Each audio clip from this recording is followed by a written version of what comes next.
E não acaba aqui é simplesmente começo, para sobre despese aqui, tem um grupo grande de jovens que vai começar com um trajeto. Ao jovem na award sorpresa, realmente 57 jovens award nominados aqui. Essa aqui nunca estava de caso, pois é tremendo, estamos celebrando também de 10 anos de poder de juventude. Nós acabamos de reconhecer o talento de jovens e com a destacada em comunidades, junto com a família, a amizade e a organização que nominada.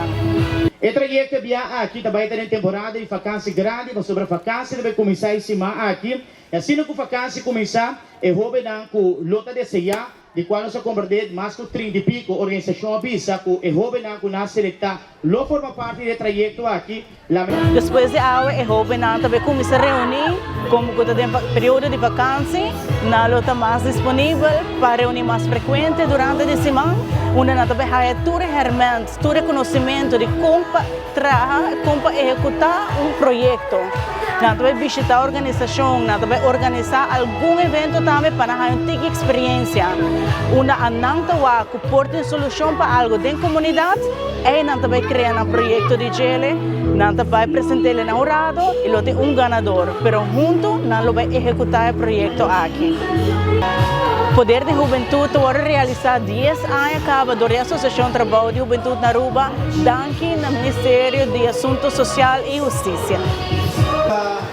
Diferentes organizações, família, amizade, maior, a nominar jovens que destacar em área área social, área de deporte, onde jovens destacar em trabalho voluntário, comunicação e inovação, também de cultura, pois arte e criatividade.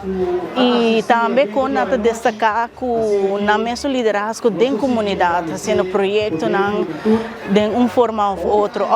Outra nominação não acaba. Educação também está parte de parte por nominar um jovem. Na primeiro lugar, me quero agradecer a comissão. Então, está aqui agora realizar junto com o time de coordenador Lionel Derks, Vinelene Trump, Jean-Freddy Montoya, Adeline Trimon Herman e um jovem também, Julia Herman. Me quero agradecer nosso bom Deus que ha dado a oportunidade para poder desarrollar como persona de um trayecto bonito assim. Também me quero agradecer a minha maior que ajuda a mim com o Poder Juventude 2023. Sim, a Francesca e a Comissão de Poder Juventude que tem dia a guiar-me e em diferentes aspectos. Me quero dar mensagem chiquita na vossa tour.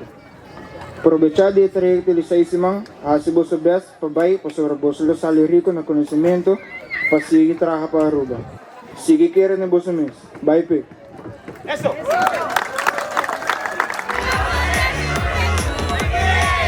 Un fuerte aplauso.